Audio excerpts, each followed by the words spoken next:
desperately seeking whispers. ASMR. Hi, I'm Desperately Seeking Whispers, and I'm going to continue with further reading of The Magic Cottage, the book by James Herbert. So, if you've listened to the last couple of recordings, we finished off where they just opened the door to the cottage. They'd better look around the new cottage, this Greymere, and they were just open the door to go in and examine the inside. So, without further ado, I will carry on with that. I was ready to go straight on in, puzzled though I was that Midge had succeeded where I had failed. Midge, however, hesitated. Again, I'm not sure. Quite a few things are still not entirely sharp in my memory, but there seemed to be some kind of trepidation in her manner now, enough at least to dismiss any mock gloating on her part. Perhaps, I'm not sure, because the sudden change in mood was just as quickly gone. I know she had disappeared inside before I could voice my concern. Shrugging to myself, I ventured in after her, and the instant coolness was unwelcome, contrast to the warmth outside. We found ourselves in a smallish room, no more than 10 by 12, I guessed. The house particulars had been left back in the car, with an open door and a head and stairs beyond leading up to the next level. We could see the kitchen area through an opening to our right. The floor here and in the room next door was a quarry tiled, and I noticed an unnatural darkness to the surface. Crouching, I touched the stone. "Feels damp," I said, and searched for the skirting. Sure enough, a dark waterline stained the opposite wall, just a couple of inches above the floor. The far wall there must cut into the embankment, and when it rains, the water seeps down through the soil and into the brickwork. Midge didn't even appear that interested, which irritated me a little. I knew that kind of dampness would be serious, and I was thinking in money terms. She'd already gone through into the kitchen. With an exasperated shake of my head, I rose and went after her. "Midge, you've got to take note of these things," I whined. "They're going to decide whether or not we buy the place." "Sorry, Mike." Pretending contriteness, she stood up to me and momentarily rested her head against my chest. Then she was over by the huge black cooking range we had seen through the window and stooping to open the oven doors, squawking with delight when she peered into them, then rising to exclaim more loudly when she laid eyes on the skillet hooks on the side of the recess above the range, filled with that long-handled saucepans and a rather large frying pan. On the floor just in front of the range stood an iron kettle on a trivet, adding an extra jar. "It's like something out of an old fairy tale," Midge called back to me. "You mean where the witch boils frogs and babies' legs on her stove to make her spells?" I asked as I joined her. I saw there were pots also of black metal inside the largest of the ovens. "Nothing so nasty," Midge admonished. She leaned into the recess and squinted up into the chimney. I hastily pulled her back when I noticed how dangerous the floor and the massive stone lintel above the range. She looked at me in surprise until I pointed out the crack. "That looks ready to collapse," I warned, and she had sense enough to back away. "I doubt it runs all the way through." "Maybe not, but why take the chance? That's another item that would have to be taken care of." Midge frowned, not liking the list I was already compiling. 10 to 1 the chimney's blocked by now, and nobody's going to clear it until that stone's been made safe. There was no fun in mentioning these things, but I felt that someone had to be realistic. "Perhaps the damp and this are the worst faults," Midge remarked hopefully. I shrugged. We'd only seen the ground floor so far. One of those deep earthenware sinks stood under the window we'd peeked through earlier, the kind you could bath a Shetland pony in, and I wandered over to it and turned on the hot and cold taps. Both ran brown after several clunks from the pipes and sudden spats from the taps themselves. I let them run for a minute or so, and the colour hardly changed at all. "Tanks probably rusted through," I commented. "Or maybe that's how they drink it around here." I was beginning to feel gloomy.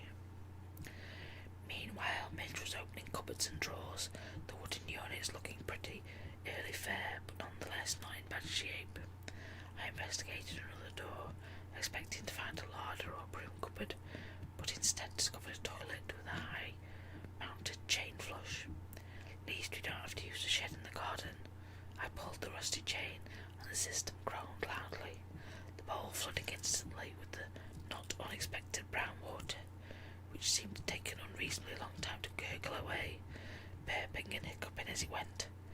I think the leaf said cesspit drainage, I said as I closed the door again. I wonder when it was last emptied. I was wondering if it had ever been emptied. Midge was standing in the middle of the kitchen, and I could tell that nothing I'd said so far had deterred her. Can we go upstairs now? She asked. I can't wait, I answered. Keep an open mind, Mike. Will you do the same? There was no annoyance in our words. We trusted in one another too much for that kind of pettiness. I suppose you could say we were tingled with an apprehension, both of us fearing that either one would be disappointed. I knew Midge really wanted me to want this place, and I've done almost anything to please her, but we were not just talking about a financial wrench here, but a social one too. If it was going to work, it had to be right. We mounted the stairs to the next level, holding hands, Midge leading, as if drawing me up with her. The stairway doubled round into a mini hallway, the outside door I'd first tried, off straight right, and the doorway leading into the round room on our left. Sunshine hit us like a softly exploding shell, and for an incredible instant I felt as though I was floating. So strong was the sensation that I became giddy, and only Midge clutching my hand and pulling firmly saved me from toppling back down the stairway. I blinked rapidly, blinded by the sudden dazzle, and Midge's sweet image swept in and out before me, as though I were in a dreamy, slow faint.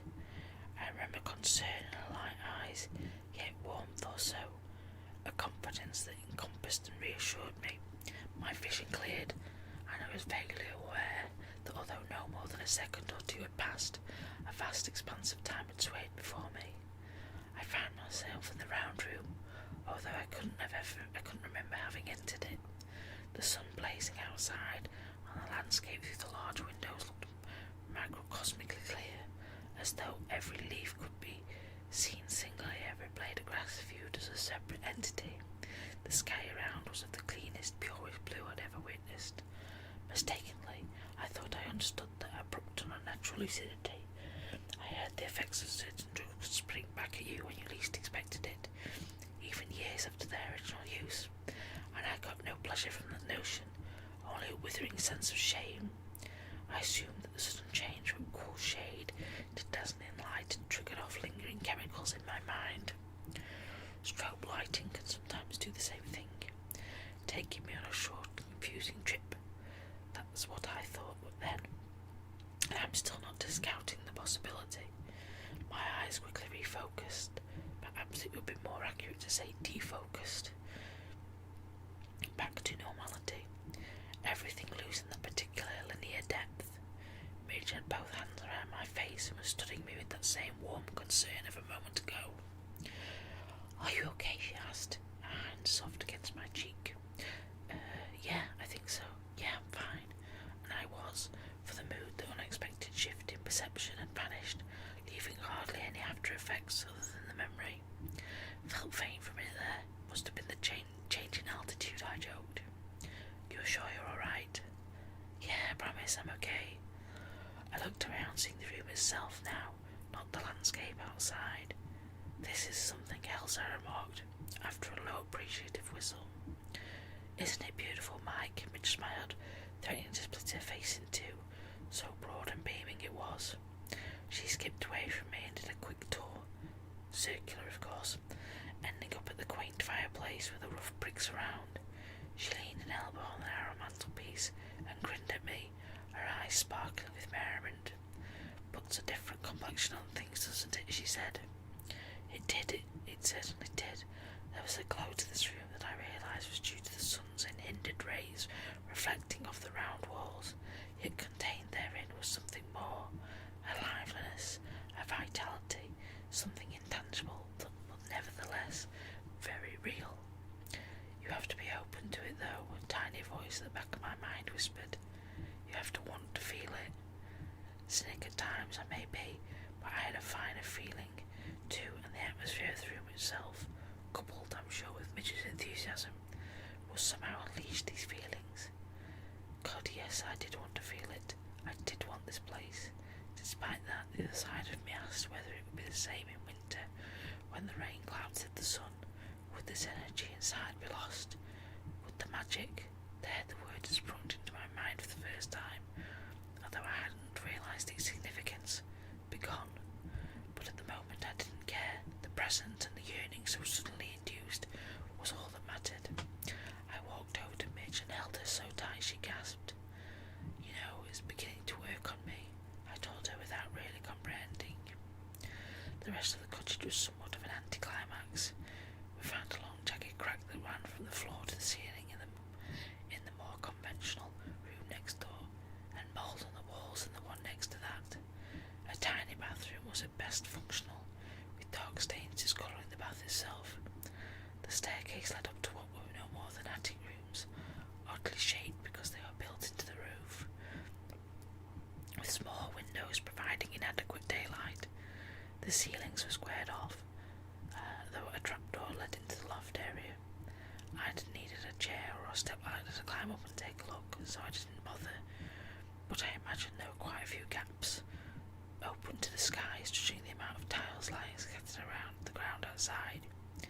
We poked around on levels 2 and 3, finding rotting window frames, warped cupboard doors that wouldn't close, more damp and more cracks in the walls, though the latter were less serious than the floor-to-ceiling one. Even the stairs protested against our weight, and one board bent so badly I quickly hopped off, fearing it would collapse. Naturally, there was a fine layer of dust everywhere. I don't know why, but we deliberately avoided entering the ground room again. Possibly subconsciously felt its effect was too much to take twice in one day. Or maybe we just wanted to remain more objective after having inspected the rest of the cottage. I had no trouble in turning the key when I locked the front door behind us, and we walked back down the path more slowly than we had walked up it. Beyond the gate, Midge and I turned and leaned against the bonnet of the Passat, my arm around her shoulders, both of us lost in our own thoughts for a while. The ragged state of the garden and the general poor condition of the cottage itself seemed to be impressing themselves on me in a strong way. When I looked at Midge, I was sure I detected the merest flicker of doubt in her eyes too. I was disturbed by the waxing and waning of my own enthusiasm, and had sought reassurance from her. Her own uncertainty was the last thing I expected. Glancing at my wristwatch, I said, "Let's discuss things over a beer and a sandwich." Her eyes never left Greymere as she climbed into the car, and she craned her neck to watch through the rear window while I drove away. I didn't turn the car around, but headed into the same direction as when we'd been searching for the cottage, remembering that we hadn't passed the pub during the journey from Cantrip. A good 10 minutes later I found that was what I was looking for, and the sight cheered me considerably. Stout oak timbers and gleaming white paintwork, even a shaggy thatched roof, rough wooden tables, the rural charm. The forest inn was my kind of watering hole. The interior wasn't a disappointment either. Low beams and horse brass, and thick leather belts mounted on the walls, huge ingle-nook fireplace big enough to roast a pig in, and a cigarette machine discreetly tucked away in a darkened corner. No jukebox, no Space Invaders, not even a microwave oven on the bar, although a chalked menu advertising hot snacks was set into the wall on one side. The inn was nicely crowded. Without being full, I ordered a pint of bitter for myself and an orange juice for Midge, from a thick-set barman with mauve-veined cheeks and long, thin strands of hair flattened sideways over an otherwise bald scalp. He had the bearing of an authority of a landlord. Passing through, he inquired without any curiosity at all as he filled the glass jug. I had been studying the food list and replied abstractly, "Sort of," then realising he might venture some information about the locale, if not the cottage itself, I added, "We've been looking at a place for sale not far from here." He raised his eyebrows. "Old Flora Chaldean's place, is it?" There was the faintest burr in his accent. I nodded. "Yeah, Greymere." He chuckled before turning to reach for a small bottle of orange, and Midge and I exchanged a surprised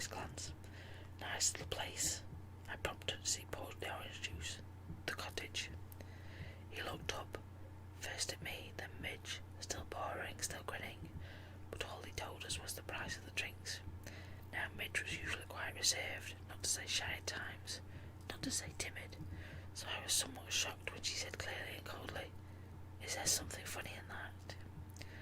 The barman repraised her, and I could see that, like many others before him, he was not totally unmoved by her appealing good looks.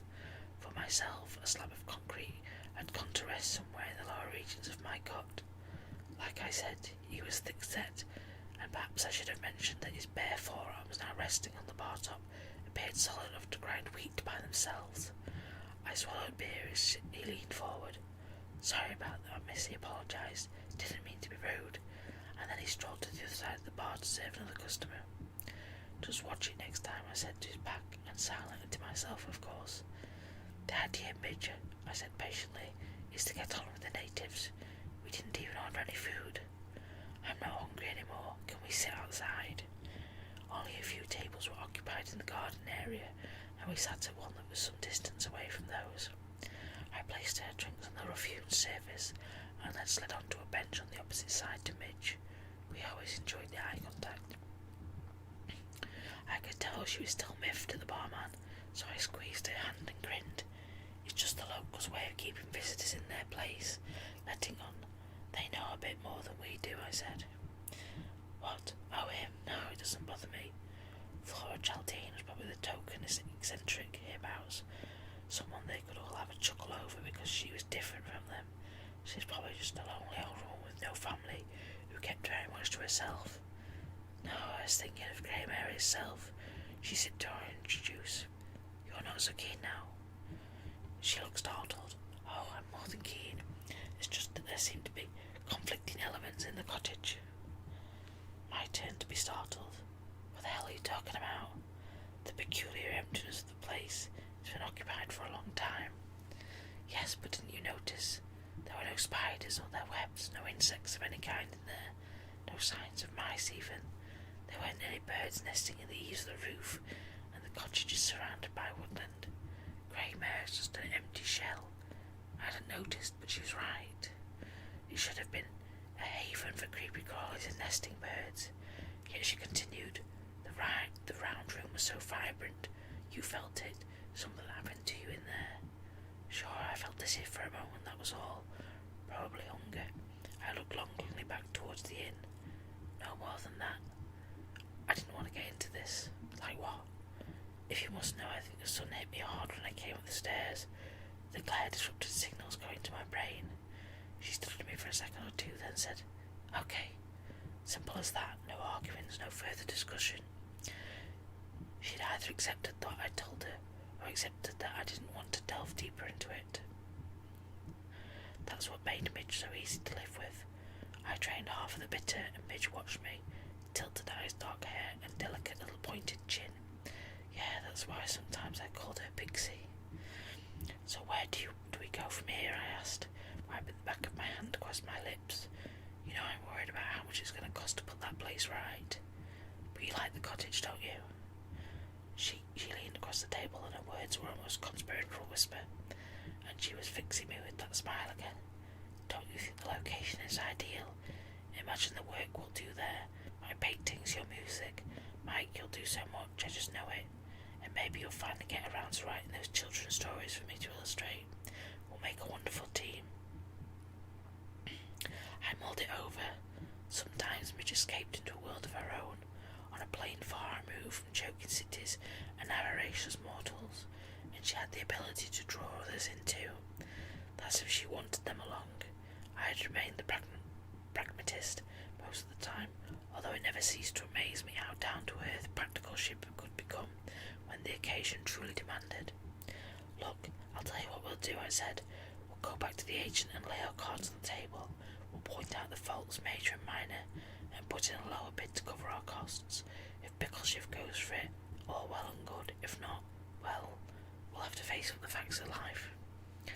She could hardly argue with that, but I couldn't help disliking myself by putting anxiety behind her eyes. So that was what we did.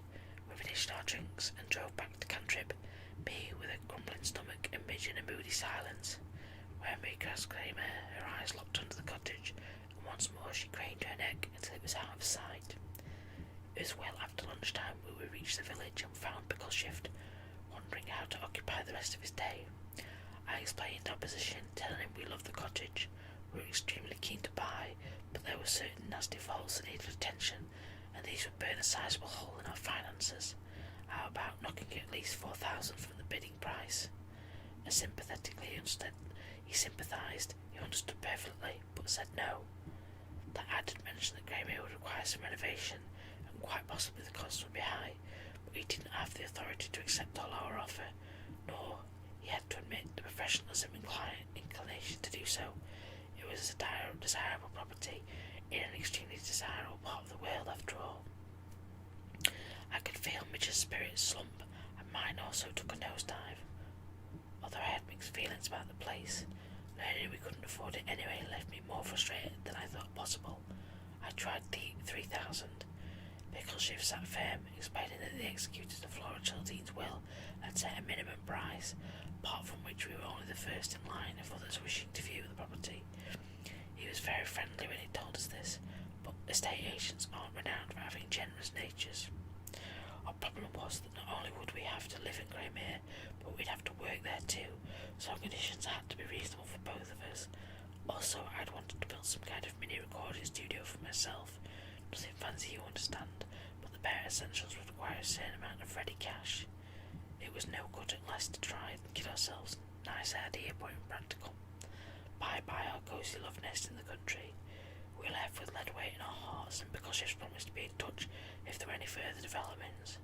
Mitch was silent all the way back to Big Met, and I could say nothing to console her. That night she wept in her sleep. And that's the end of that chapter. Hopefully you enjoyed it, and if you do, I'll keep doing these. I'll put links to the other chapters that I've done, yeah, so if you liked it, give me a thumbs up, feel free to subscribe, leave any comments are greatly appreciated, and bye.